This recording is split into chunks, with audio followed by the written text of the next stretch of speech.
One of the most important pieces, and I think oftentimes overlooked, is having the right mindset when it comes to understanding the nature of how to interact with a Facebook generated lead. What we're going to show you today is an example of somebody who perhaps started on with the wrong expectations around what these leads look like and should be, and how they should be interacting. And so it's extremely important as you see these leads being generated, understanding the nature of how they were generated, how you get that conversation to start and to begin. So we are always wanting to focus on how do we make this side of the business, I say, extremely relational, focused on you getting face-to-face with every single lead. Because if that opportunity doesn't happen, everything gets lost in translation, and so many expectations are happening because we don't have that talk. Especially, so in this circumstance, unfortunately, this person hasn't been able to make a live training, or this person hasn't got in a conversation with me. So he's let his trial go. He spent about $90, generated over 35 leads, but he's very disappointed, to say the least. So we'll talk about that shortly. Troy, Logan, you want to add anything to that? I mean, realistically, as we always discuss, it comes down to mindset, right? I mean, it's the old adage, which is my favorite, and I know it sounds cheesy, but it's so true. It's whether you believe you can or you can't, you're right. So if you go into anything thinking the worst, you're looking for nothing but the worst. And as soon as you're met with any opposition to anything, your expectations are valid, right? You're immediately validated, and it's really quick to say, oh, okay, this is what I'm expecting, and go the other way. Where when you go into it with the opposite mindset of, I can do anything, I can convert these leads, I can, whatever it may be, you're met with that same opposition, and you immediately, your brain comes up with a way to overcome it, as opposed to just kind of going with it, so to speak, right? And with anything in life, there is opposition. There's ups and downs, and it's how quick we can adapt that gets us to where we want to go. So with anything, it's mentality. Your mindset is the most important thing. So we'll go over a bunch of things here, but yeah, I think that's the first thing to conquer is you are your own best friend and worst enemy, right? And it's just realizing how to manage that. Yeah. How about you, Troy? Do you want me to start with that football slide, or do you want me to go straight into the email? You're muted. Yeah, I am. Either or is good. This is such an awesome topic, and I think it just keeps coming up in our talks here in the office, like so much, and the mindset and being so important, and moving from this whole idea of viewing people as a transaction to actually building a relationship and moving into an influencer role. Mm-hmm. And it's so important. And when we do that, everything becomes different. So, I'm going to let you jump in. I mean, we're all fired up about this morning, and it's a fun topic to talk about. So Marcus, take it away. Okay, I will. Absolutely. Let me get the slide ready. Maybe you all can see, can you see, well, actually can you guys see my screen? Yeah, looks good. Okay, so here's this email that I received this morning, and I'm not going to mention the person's name. I was hoping actually he would be on this mastermind, but he's not here.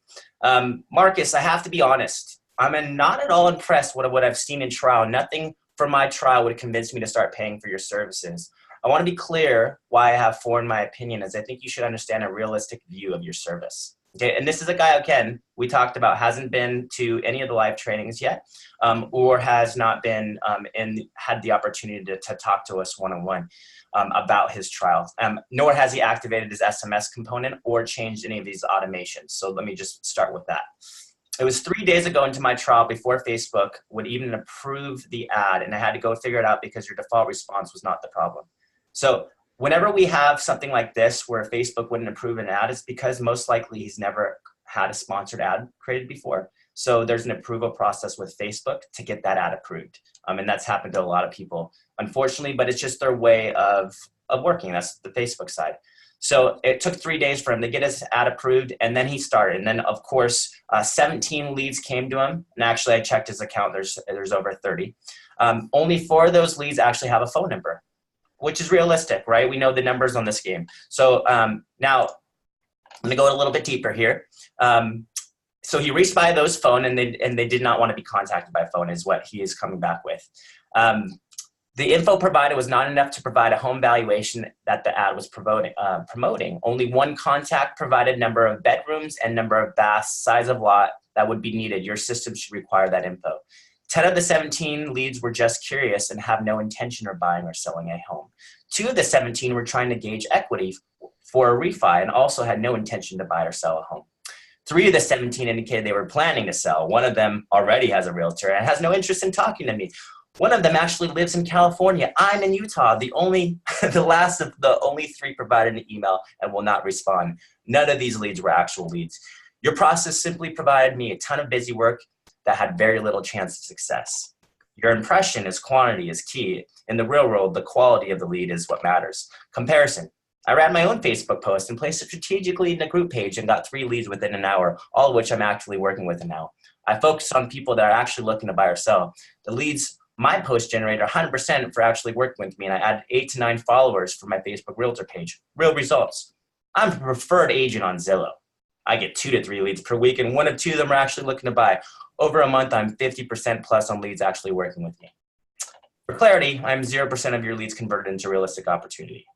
I appreciate what you're trying to do, but you advertise all around quantity, and I have nothing I can see that quantifies the leads you generate. I do not need a lot of busy work that does not convert to real opportunity. Wow, that's a lot to unpackage there, hey?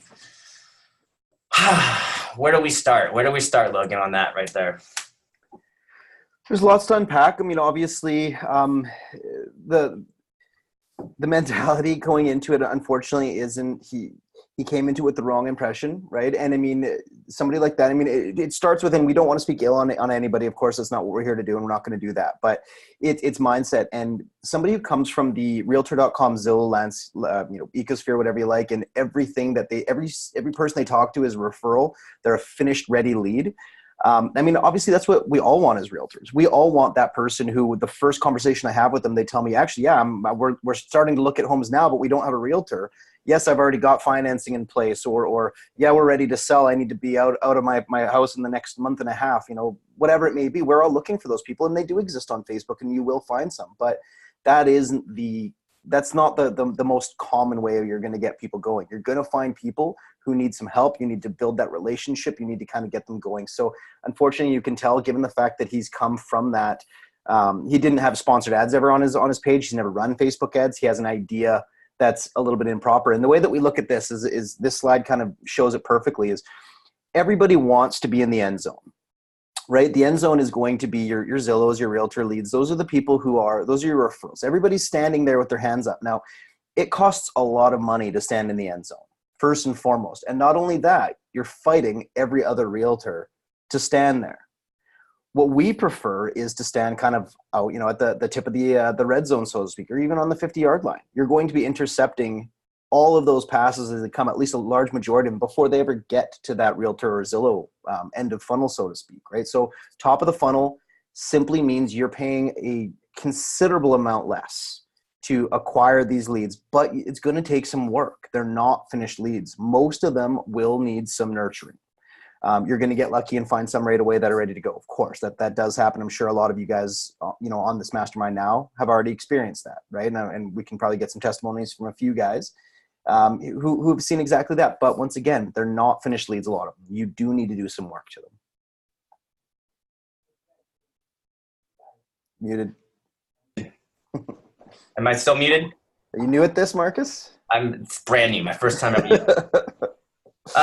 So yeah, it's kind of cut a parlay off that. I mean, it's so imperative, I think, to know and look at this slide. I mean, we're all visual here. 96% of the visitors that come to Facebook today aren't ready to buy or sell.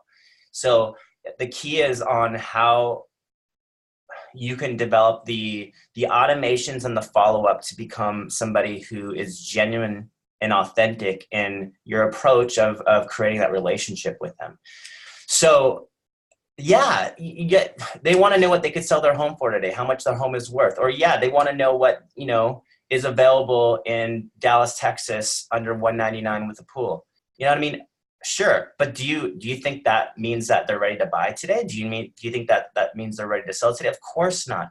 So you are attracting a ton of leads to create a database in front of which you can develop the know, like, and trust model.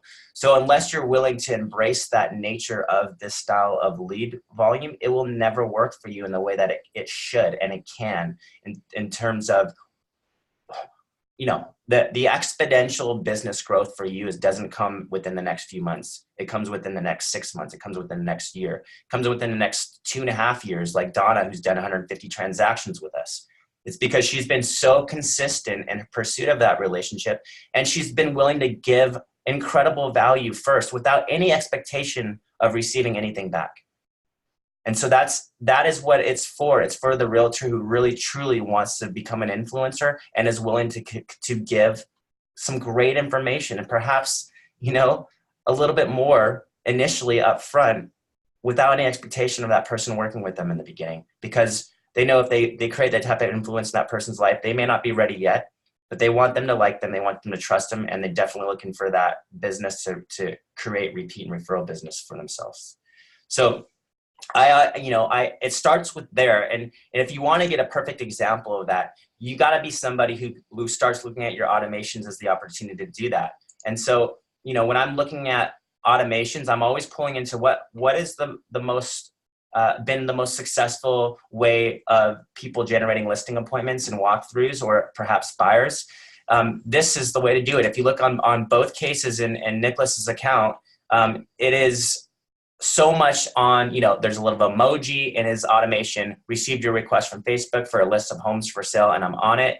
You can see that he's got a email signature in there. He's got a video in there. He's got an emoji in the subject line. No matter what happens, no matter what time the lead comes in at nighttime, that person's going to get a face-to-face opportunity to meet Nicholas. And he's going to be able to communicate and humanize the process right off the get-go. So there's no confusion or expectation set up on what this was or is. Oh, I thought it was an automatic list coming my way. Oh, I thought it was a automatic CMA. You don't give that opportunity to that lead for them to think anything other than them working with you to get that click, that call to action they were looking for. That's my biggest recommendation for you. If you want this to work, then be the person on the other end of that door. Be the person on the other end of that email.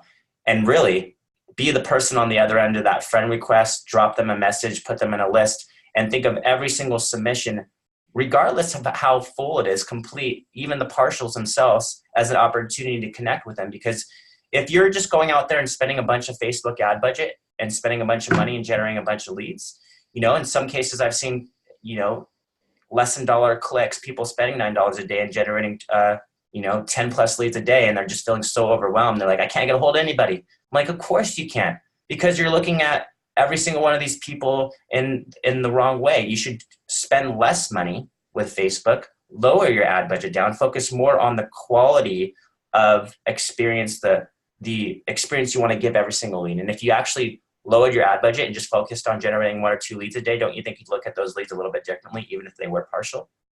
Maybe you would spend a little bit more time. Maybe you would actually create a really nice mailer. Maybe you drop in a coffee voucher in there and let them know that you sent them a friend request.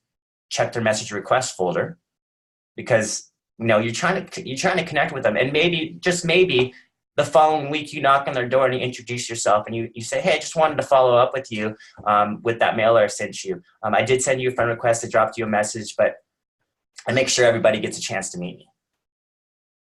I'm local here in the community. It's my way of giving back and let everybody know. And you may actually even have a realtor, but that's okay, right? It's that mentality where you're just coming from a place of contribution that is going to win every time for you, because no matter what, the experience they have of you is going to be a great experience, and they'll remember you. Even if they have somebody they're working with, they're going to think of you because of that experience you gave them. And perhaps they refer you to somebody that would need your services. Yeah, I'm going to jump in on that a little bit, because I think that's one thing that I get really fired up about with just adding value constantly to any of these leads or anybody that's out there. And, we get a lot, they're like, well, they're not ready to buy now.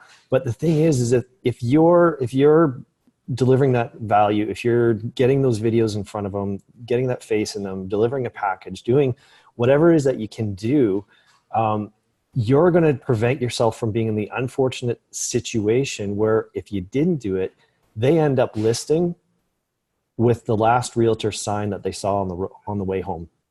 And it happens. It happens all the time. And that's what, you really want to prevent from happening.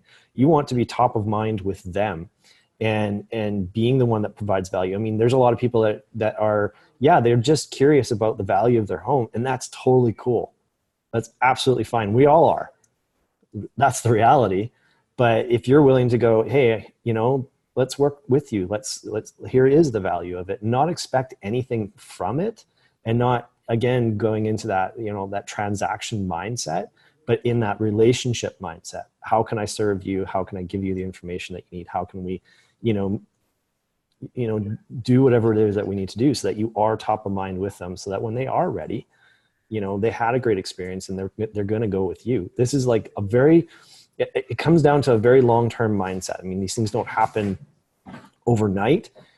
And we all love the ones that do, heck, I do. That's awesome.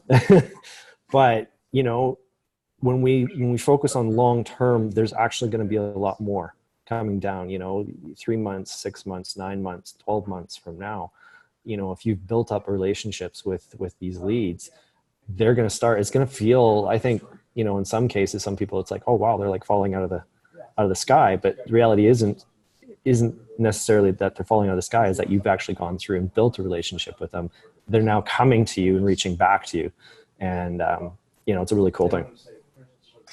Yeah, I think it's also too the art of winning friends and influencing people. Basically it's psychology. It's uncovering what their true motivation is, understanding that this is the most important financial decision that they'll ever make.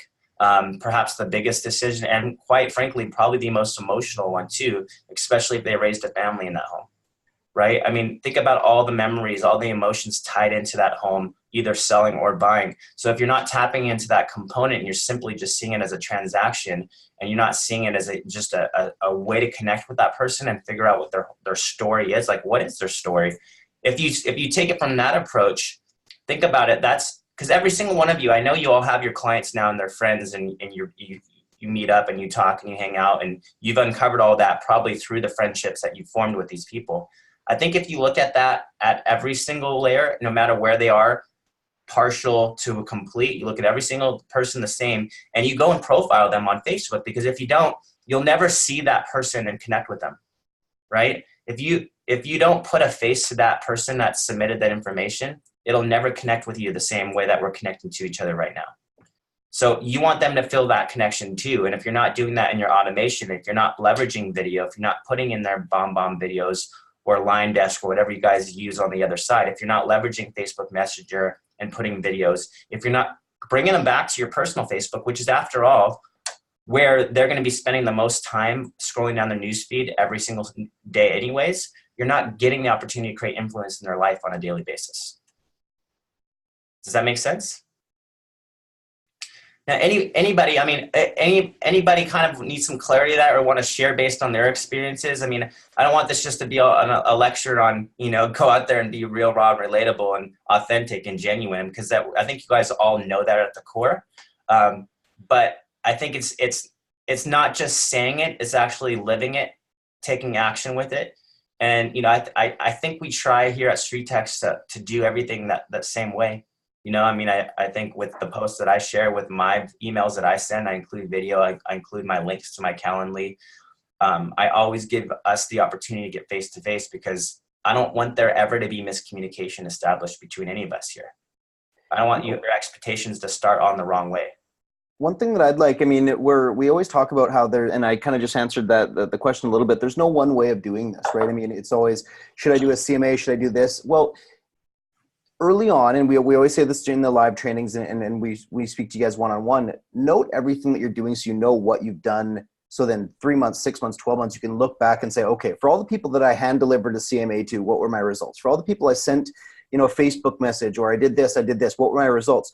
Now, the one thing that I'd like to ask here is, anybody that's on here that would be willing to share what is working for you? Because that's really what these conversations are about is, we want to know from you guys who are, in the trenches, so to speak, what are you doing that you're finding the most success with? Who is brave enough to be our first sharer?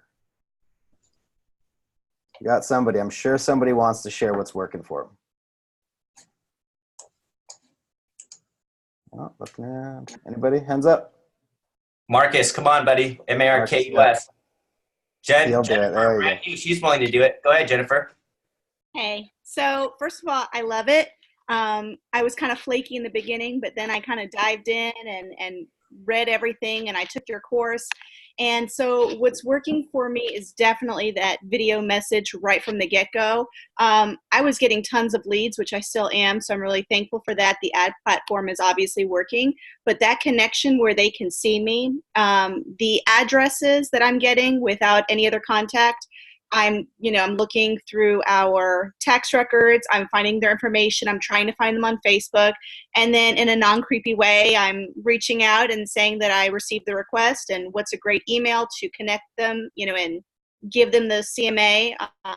So that's all been working great. I have 2 appointments that have been set, and I've really only been active doing this for like 3 or 4 days. I've had it for longer, but I wasn't really using it properly. So I'm thrilled. Oh, that's Perfect. And it's so true. The personalized video, I think it sets the stage for so many things. Without it, that almost leads when people say, the whole Facebook creepy stalkerish, there is a method to the madness there. And I think that if your initial email responder prefaces the fact that you're going to find them on Facebook, it's immediately disarming. Right away they say, oh, okay, I'm expecting that friend request now, and if they don't get it, they're like, what? I wonder what's happening. And especially if you link your Facebook profile on the email as well, then they can click and find you. It opens up that conversation, right? And it's so important. Then also it's knowing where to like and comment on people's photos. For me as a male, if I go on to a female's page or anybody's page and there's pictures of their kids at the beach or something like that, okay, well, I haven't established rapport yet. That is kind of creepy. I'm not commenting or liking and sharing that. Right? We're leaving that alone. But if somebody's posted something funny, something, that is important to them, it's immediate gratification to them, and it's me remaining top of mind. I go through and I like a few things that are appropriate for me to like. They get a notification that says, Logan's liked it, and it's like, oh yeah, Logan, the StreetText guy, or Logan, my realtor, or whatever it is. Immediately, it's a quick little dopamine kick, which it's very small. It's a notification. It's not that big, but it's that top of mind. You're being reminded of somebody, which is important. But once again, we say this all the time. You've now let Facebook know how much more you are connected with that person. Wait, are you telling me that Marcus is not really my friend? Because he's been liking my stuff. So I thought. No, right? He's tricked us all here. Actually, one thing you guys have also said that has been really great is I started going through Facebook and making those lists and using it more as like, a CRM tool. And that's been great. That's been great. Yeah, we talk about it all the time. I'll let Marcus talk eventually here, I'm sure. But it's no, I won't. It's the old idea of every time you log into your Facebook, what do you see? Right? You see from the same people every single day. It's how Facebook works. It's why it works. And you see people say like, oh, post this little thing on there and Facebook will find you new people or whatever. You see those ridiculous things all the time. It's not how it works. But if I've curated my own little list of the people I truly want to see, I click on that list. I only see the posts from those people. Right? They don't know they're in a list. It doesn't really matter. But to Facebook, now I can go through and I can start liking and commenting and sharing those things. They're going to start showing up in my normal feed. And guess what's happening? I'm showing up in theirs as well. Go ahead. Yeah, I'm kind of giving you an idea of how powerful the lists are, because if you're not using the list, okay, guys, I've said this over and over again. So for some of you, you're like, Marcus, you always talk about this. I'm like, well, some of you are not doing it. So get going. Because until you do it, everybody needs the repetition, right? Everybody needs to hear over and over again, because if you don't start doing this, you're missing out on the opportunities. So your Facebook is automatically, if over here on the left-hand side, there's this explore thing that says friends list, that automatically puts people into things like family, where you live, perhaps the high school you went to and the college you went to. It'll just take that from the settings. Now, all these other ones I've created. So the idea of, let's say I go to one of these that are, I had a 5-minute Zoom meeting with, okay? This is for me to know that I've actually talked with these people face to face. Now, it's no different than how you would run your business. You would have multiple categories, because just like you do with your own CRMs, you think of those buckets that you should be placing people in, and you should have them in those lists, because now when you actually get into the computer in the morning, you can start scrolling down your news feeds intentionally instead of just wasting a bunch of time, which you shouldn't be on Facebook, which everybody's guilty of. Why not use this as a management system and just stay on the idea of, what, I'm going to like things that are you're going to like this stuff anyways. Why wouldn't you like a little picture of a kid with a shark, with a little dinosaur? But like, it's just going to keep on notifying. It's going to be keep on notifying Krista and these people that I'm, in front of them. I'm paying attention. I'm staying top of mind every time I do that, and they get a notification. With Kathy and everybody else for that matter. So, I think it's so important to look at that idea. And also, when you start putting these leads in, and you systematically do that as part of your follow-up. So, maybe you don't spend so much money every single day generating a bunch of leads, but you focus on, what, I'm going to lower my ad budget down just a little bit. And I'm going to make sure that every submission that I get, I do send that request to, I do drop into a list. Because this list will build. And you know what? You'll get a time that there'll be like hundreds of people in there. And what you'll do is you'll click on the see all component, and every once in a while you'll go back and click on that person, and you'll see, like, am I friends with them or not? And if you're not, it'll still say a pending request on there. Everybody that becomes a friend, though, by the way, is in your newsfeed, right? They'll drop in this newsfeed. If they're not friends, they'll still stay in this list. They just haven't been accepted, and that's why you're not seeing them. I think there's an exception, though. If their profile is public and they allow it, they might even show up in the newsfeed, and you might be able to still like their stuff. But the idea is you start putting them in this list, you'll see them as a real person. And after all, the best part about it is you'll want to go back to that last message you sent them, and you should always, always, always send them a Facebook message. Doesn't matter if it shows up in this message request folder, right? Which we know it does, because you're not friends yet, but some of them will eventually get there, and if you point back to that, even with the mailers that you send, like, hey, everything should be PS when you send something in the mail. PS, check your message request folder. PS, check your message request folder. I probably sent you a friend request because I make sure everybody gets a chance to meet me. Drop in a $2 voucher to a local coffee shop there. Say this first coffee's on me. Right? Put that in the mail along with something along the lines of their guesstimate. And if you track it with that coffee shop, Logan, you've had some really good success talking about this. Why don't you tell them how that works? But I think this idea of letting them know in the mailer that you send them a friend request, letting them know to check their message request folder, automatically connects you guys on Facebook, because they'll go there in their Facebook. They may even go there right away when they open that letter for the first time. And by the way, if you send a letter, don't let it be something that gets tossed in the garbage. It better be with the postage stamp. It better be a handwritten name on the envelope. And it better be something that catches their attention. So when you do, especially that first piece of mail you send, maybe something else different on when you check back in. But that first piece of mail should be something that's eye-catching, and should be something that they'd be like, wow, this I've never seen this happen to me before.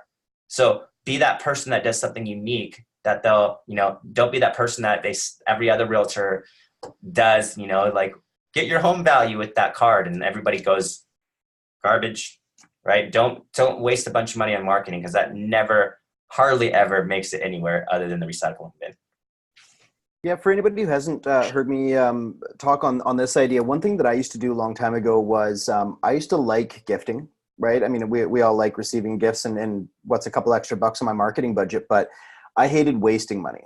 And there's no way of tracking when you just go to the local coffee shop, and let's say you get 500 $2 coffee cards. Okay, well, once again, you take $1,000 and give them out over the course of a couple months, no big deal. But how do you track that? How do you track its success? And how painful is that to know that probably half of those are never getting redeemed because it's a $2 coffee card. A lot of people won't even bother with that, right?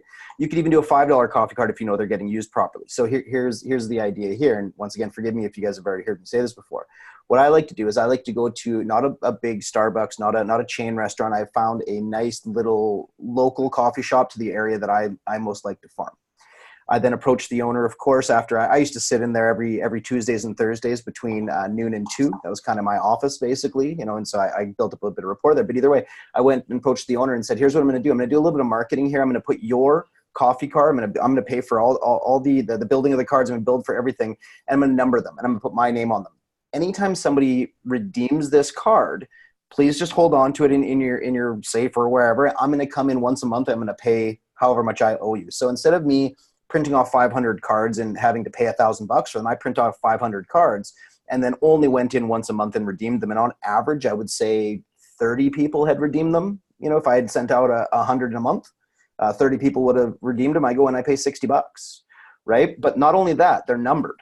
So then I can look back and I had a spreadsheet that said, okay, as soon as I sent it off to an address or to a name or a contact, I said card number 1023 went to this address or to this person so that I know when they were redeeming them. So I'd follow up with them. It just gives me another reason to talk to them.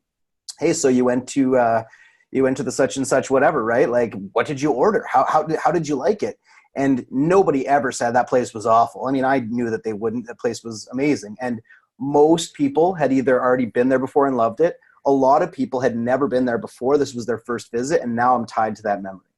Right now it's like, oh, that place is amazing. I had the whatever it is. And it's like, oh, next time you go back, you need to have you're having a conversation that's not at all about real estate. And I think that's what starts it. Then I'm not just their realtor. I've become their friend. And then obviously my next conversation is, well, it's, we still have a few things to discuss. Why don't we meet there again? I'll be there this Tuesday, this Thursday between noon and 2 anyways. Why don't you stop by? Okay, I'll buy you a cup of coffee and buy you some lunch, whatever it is. Let's have a conversation. And I had a strong majority of people after they'd redeemed that coffee card. The ones that didn't redeem it, hard to get a conversation going with them again. Fair enough. But of those people who redeemed it, every one of them was willing to pick up the phone and have a conversation with me. And a lot of them came and met me for a second appointment, of which, once again, a lot of those became my clients. And, for me to spend, even if it was $1,000 a month on that, which it wasn't, usually it was $100, anywhere between $100 and $500 some months, depending on whatever. I made, 2 or 3 deals a month from that, and our median price being at the time $600,000. You do the math. Was it worth it? Absolutely. So figure out what it's worth to you. Find a nice, cool place that you can really pump up and do something like that. It's actually a lot easier than it sounds. Go to the owner, tell them your idea. Who isn't going to say yes? I mean, you're going to send people and then you're going to pay me every month. Great. More clients and more money, that they're going to say yes, almost for sure. As long as you are following them properly with that spreadsheet, so you know who got what and you have a reason to follow up with them after. It's good stuff. Anybody want to share, anything that they're experiencing, wanting more clarity on, more information on? I mean, this after all is a mastermind, so it doesn't have to be just Logan and I talking. So Marcus was going to share his success too. He was all pumped up on that. We cut him off. Which success? Well, we're going to hear Marcus. The other, not yours. Marcus, the other Marcus. The other Marcus. The one in Canada. Yeah. the one Marcus 1A. Here we go. Marcus 1A. The one in the cheese state, Wisconsin. Yeah. So I did the Donna course and just kind of been following that and not really doing all of the paper materials on the back end, just the email side and hitting up the low hanging fruit. I listed my first property off of this. It got to 4 offers over asking, and we are closing beginning of next month. So it's going to, not beginning, August. We're closing in August, and it's going to be a good one. So it pays for the whole thing. Okay, so let's talk about that. So when did you start with StreetText? Like a month ago, 2 months ago, somewhere in there, 6 weeks. Okay, cool. And so how long before that start into the listing appointment? Maybe 3 weeks, 4 weeks in. Was that one of your first leads, or was that a more recent lead? No, more recent lead. I've been, as they come in, if they respond, then I respond back to them. And I'm taking the low hanging fruit, guys. It's only the immediate ready to go people. Awesome. Now, how do you figure out do you find that when people actually say immediately, they mean immediately, or do you find that sometimes you have to do a little bit more digging to figure out who these people are and what they were looking to accomplish? I don't even know if they put that they were looking to sell immediately. They just put that they were looking for the home value and took me up on the offer to come and take a look. Okay, and how did you get them to take you up on the offer? Was it a video? The video comes first, and then the home valuation, and then the follow-up that's already automated. I'm just using the basic stuff, guys, and it works. How are you determining your low-hanging fruit? Are you just going by who's given you phone number, email, and kind of complete information? If they email me back, I am not even calling people. Okay. Yeah. The Donna approach. Yeah. Yeah. I mean, who's gonna argue that? She's done about 150 transactions now, so. Yeah. Okay, and so video. So would you say BombBomb is an essential piece of that? Oh, definitely. I feel that the BombBomb really makes it so that I'm a person to them and not just some weird company that's a scam. It's personalizing it, right? And I think that it's funny. We've done the same thing here. I used to do all my phone calls simply by phone, right? And I mean, it's a voice on the other end of the phone, but I'm a salesperson, just like you guys are. You're selling them something. You're selling them a service. Yes, you're selling them help, right? But in a sense, you're salespeople.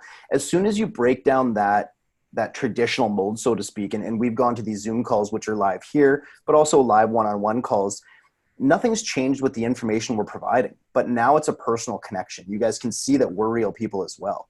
You know, we have our jobs here. We go home to our families. We go on vacation. We do things just like everybody else. Same thing as you guys. You know, you're real people, and the faster you can communicate that to the clients, the much further you are ahead. So BombBomb just makes it easier. You don't need to have BombBomb. It just makes it easier. It makes the whole process so simplistic. In fact, we filmed our whole tutorial, right? The StreetText Academy was all filmed using BombBomb, right? I mean, it's a quick and easy platform to navigate and use. And I mean, personally, we love it. But regardless of what service you're going to use for that, you need to have video content. You need to have it in there. And it's easy. And even myself, I've never loved being on camera. I don't like it. I don't like recording myself. It's not a lot of fun. However, it's a necessity. You need to do it. And a lot of people will still, maybe you're a little bit nervous. Maybe you're not sure how it's going to look. That's fine. That reads well. You don't need to be, a perfectly polished professional on camera. You're a real person. And that's what this is trying to get across, is your personality, who you are as a person. So if you're a little nervous on camera, that's fine. That's not a problem at all. We had somebody, this was about a month ago, asked us if they should have, since they had such a thick accent. And I'm not sure if anybody of you guys were on the call for that one. It was a mastermind just like this. She was asking, should I have somebody else shoot my video for me since I have such a thick accent? Well, obviously the answer to that is, when you show up to their property, is somebody else going to be speaking for you? Of course not. Right? So lean into it. Be yourself. Be a real person. If somebody doesn't like you because of your accent, fine. They're not going to be your client. And that's fine. Most people don't care. Most people just want somebody relatable. Most people want somebody that they think they're going to like when they show up at their home, which is why it's important. Just be ourselves, right? Yeah. I want to jump on that a little bit, because this is something I hear too, that we hear often too, is a lot of people will be like, well, you get the address onlys, and we encourage them to find people on Facebook, and they're like, or even regardless, it's like, friend them on Facebook. They're like, well, yeah, that'll just be weird, and they'll think that's weird and whatever. That goes along the mindset of of you deciding for them that's weird. Let them decide that. You're just reaching out. Send them a friend request. If they don't want to be friends with you, that's their decision. But if you make that decision, if you decide not to send them a friend request, you're making the decision for them. And that's a really dangerous place to be. I mean, I've done it, and I've had to learn the lesson, but it's so important, right? Just go out there. You're genuinely being authentic. You're trying to build that relationship, and you're like saying, here I am. And, come check it out. I'm a real person. Yeah, that's so well said. I mean, I'm finding that even now, one of the things that you might want to consider that not a lot of people are even looking at is the Calendly idea of giving them options to work with you from the get-go. So if you look at Calendly on top of BombBomb and an email signature, and perhaps your social media links pointing back to connecting with you, like you've got wins all over the place that are connecting. You've got the email signature that positions you professionally. You've got the social media links, both your Instagram and Facebook, maybe just your Facebook if you're not Instagram people. That's pointing back to Facebook and letting them know, hey, I probably sent you a friend request.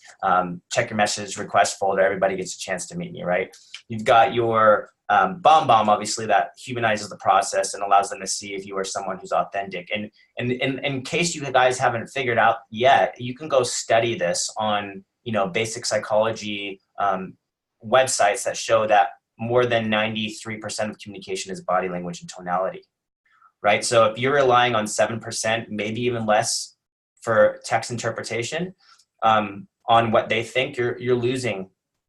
You're getting lost in translation, and you're automatically letting them decide what they want to think this service is that they're getting.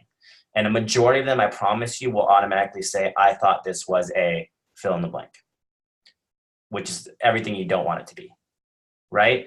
And then the Calendly, you give them two options, not just one, you give them two. And this might be your follow-up, not your automation. Your automation, less is more, you're just connecting. Your follow-up, your personal follow-up. I think, perhaps what Marcus, what you're doing is, but you're setting the home value just like Donna, which is great. You're giving them something of value in their hands. I think maybe the connection on the follow-up should give them the idea of, number one, with the bomb video, most people don't use this, but you have screen recording. So you could be talking about a few things. You could even be pulling up the neighborhood and talking about a few things. Number two, when you use Calendly, you can give them a couple options. You can say, hey, here's the example I'll share with you. It's free, first of all, but you could be like a 5-minute call with me just to learn more about an exact market value. And you just help them understand as you're talking about this, you're talking about the guesstimate, the Zillow, the Trulia, the Realtor, or whatever value you gave them with the screen recording, and you're sharing some ideas on how they can get exact market value. Why not simply just book a call with me and you point them to that 5-minute Calendly? Or you say, you know what? Or if you'd like a complimentary walkthrough and a chance to actually get that connection where I can give you actually even some great ideas of how to improve the value of your home, just go ahead and book on the 15-minute complimentary walkthrough. And I'll bring your favorite cup of coffee from this local coffee shop. Just let me know. The cool thing about Calendly, by the way, too, is you can actually have it associated to ask questions as well as their booking for that. So I just want you guys to start getting outside the box a little bit and start realizing that there's a lot more to this than just being cookie cutter. Yeah, I mean, definitely frame it from what's working, leveraging the Donna course, but don't be afraid to try some new things and test some new things, right? I think that's the key is don't stay in the box. Find out how to connect with technology, leverage video, leverage Facebook Messenger, leverage the friends list, leverage Calendly, leverage email signatures. If you're always coming from this mindset of wanting to connect with you and get a chance to meet you and learn about you, you guys are going to win every time. And it's not a matter of how many times over you're going to get an ROI on this. Because, I broke it down the other day. I don't know what it was. I have it somewhere. I think it was like $6.66 a day is the most you'll ever spend for StreetText if you are on our 3-month option. And you can get that down to like $5 something a day. So it really comes down to your ad budget as the cost. And your ad budget really shouldn't be that high. If you shouldn't be generating a bunch of leads that you can't get in contact with. I'd rather have you turn your ad budget down a little bit and focus on less leads and more of the experience that you're looking to give them. Make sense? Awesome. So run with that, guys. Run with that. I would say that would be my challenge to you. I would make sure that you have an email signature, that you have a video, that you have, perhaps you look into Calendly and start thinking about adopting that model in there, and that you have your Facebook as a link, always looking to connect with them. I would say those are the essentials in your automations. And you guys may haven't even considered this yet, but when you have BombBomb, you do have the option of sending an SMS video as well. And that could be something you can even leverage with the Julie AI component, right? Because why not? Why not someone test it? Perhaps that's a good idea. So I would say, yeah, Calendly is like $100 a year, but free works well. Yeah, I mean, it depends on how many appointments, I think. But I mean, again, I always look at it this way. Of course, allocate, like think about all your costs going out there. I'm looking at I need to be able to measure everything. With StreetText, it's no different. We always measure your cost per lead, but I think the missing component is how are you guys measuring your cost per reply? How are you guys measuring your cost per video being watched and received? How are you measuring all of that? Like you can't just look at the cost per lead as a model. There's so much more to this. So I'm looking at dialogue. I'm looking at doing everything I can do to connect with that person. I'm putting them in the Facebook lists, sending them Facebook messages. And then I'm also considering how often do I have to check in too, because just because I haven't heard from them yet doesn't mean I shouldn't be doing something like this. I mean, you look at Donna, she gets wins all the time from saying, every 3 months she downloads the email addresses of all the leads from the previous quarter and sends the email below. Like, look at this. There's no video in this, but she's got her picture in there. I mean, her slogan is amazing. At the base of every business transaction, you'll find people, right? She's got her Century 21 Judge fight. She basically says, over time, the market fluctuates and your home value has likely changed. Would you like me to send you an updated home value? Right? I mean, it's simple, guys. It's simple, but you got to stay top of mind. Another thing that you're going to start looking at too is we are going to use your pixels to start staying in front of them on their newsfeed as well with video newsletter updates. So I think the key is if you don't do the Facebook side of this and bring them back to that component of your life, you're missing out. Because what if all of a sudden you did that from the beginning, you somehow got that person to accept your friend request and they started seeing you, your family, what you love, your likes, perhaps the meals you cook and, the values you have, the relatable side of your life. And then they see that video a couple months down the line that's talking about the market and how it's changed, and perhaps you're featuring a local business owner and they're like, you know what, this guy, he's a likable guy. Hey babe, let's use him as our realtor. I really think he's a good guy for us to use. You can't always track in the initial conversations whether this person is going to do business with you or not. So it has to be the long-term mindset, and you have to be willing to continue to give and contribute and check in, and somehow, some way that person will come to life. The cream rises to the top. The people that are ready to transact today, just like that happened with Marcus, and all of you probably have examples of this, they'll come to you and you'll start the conversation and go on the listing appointment. You'll do that. You'll get the list, but you can't put, it's hard to measure all the business that's going to come out of this in the future. So you have to be into this on the long term if you're going to be successful with it. It's not your fix. That's why we removed our month-to-month options, because it's not your monthly fix. Like, you need to take this in a 90-day quarterly snapshots, and you always have to analyze what your follow-up is doing. If you can't measure your follow-up, it's time to change it and start looking at people that are winning. Because if you're doing something and it's not working, then I would start asking people, even in the masterminds, as well as in your StreetText Insider Facebook group, what's working? Like, that's your guys' community. Don't lose sight of that. And Marcus and Jennifer and everybody else who's winning, please share how you won in that group, so we all can kind of take away from those key things that you're doing to get those wins. Cool? All right. I think we hammered it today. Anybody else want to share anything they want to touch on? This would be your time, guys. Unmute yourself. I guess we're good. Keisha, we're good? Adam, I can see you. Yeah? Awesome. Okay, let's go make it happen then, guys. That was a good mastermind today.